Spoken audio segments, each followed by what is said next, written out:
हमें और किसी पर नहीं बल्कि ईश्वर पर भरोसा रखना चाहिए।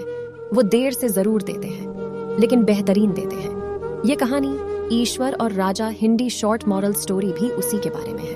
पुराने समय की बात है। एक राजा थे। राजा का नित्य क्रम था कि वो हर रोज मंदिर में भगवान के दर्शन करने के लिए जरूर जाते थे। वो हर रोज मंदिर जाते थे। तब वो देखते थे कि मंदिर के बाहर 2 भिखारी दाएं और बाएं बैठा करते थे।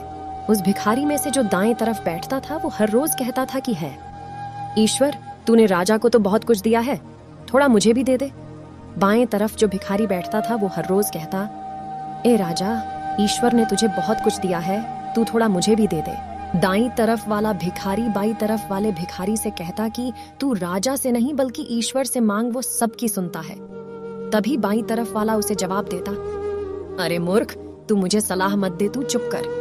एक दिन राजा ने अपने मंत्री को बुलाया और उनसे कहा कि मंदिर में जो भिखारी दाईं तरफ बैठता है वो हर रोज ईश्वर से मांगता है, इसलिए ईश्वर उसकी बात अवश्य सुनेंगे।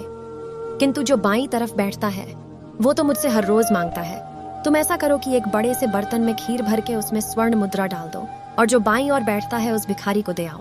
राजा ने जैसे बताया था मंत्री ने बिल्कुल ऐसे ही किया। भिखारी खीर देखकर खुश हो गया और मजे से खाने लगा। वो दाईं तरफ के भिखारी को चिढ़ाता हुआ बोला, बड़ा आया, ईश्वर देंगे बोलने वाला, ये देख राजा से मांगा, मुझे मिल गया ना।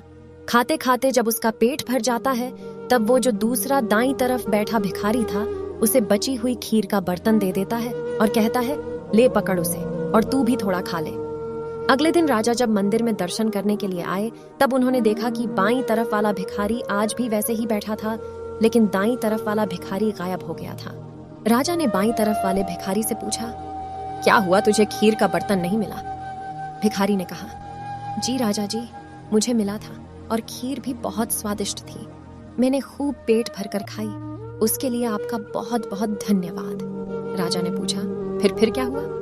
तभी भिखारी ने कहा कि फिर जब मेरा पेट भर गया तब मैंने वो बची हुई खीर यहाँ पे जो दूसरा भिखारी बैठता है ना, उसे खाने के लिए दे दी। वो मूर्ख हमेशा कहता रहता है कि ईश्वर देंगे, ईश्वर देंगे।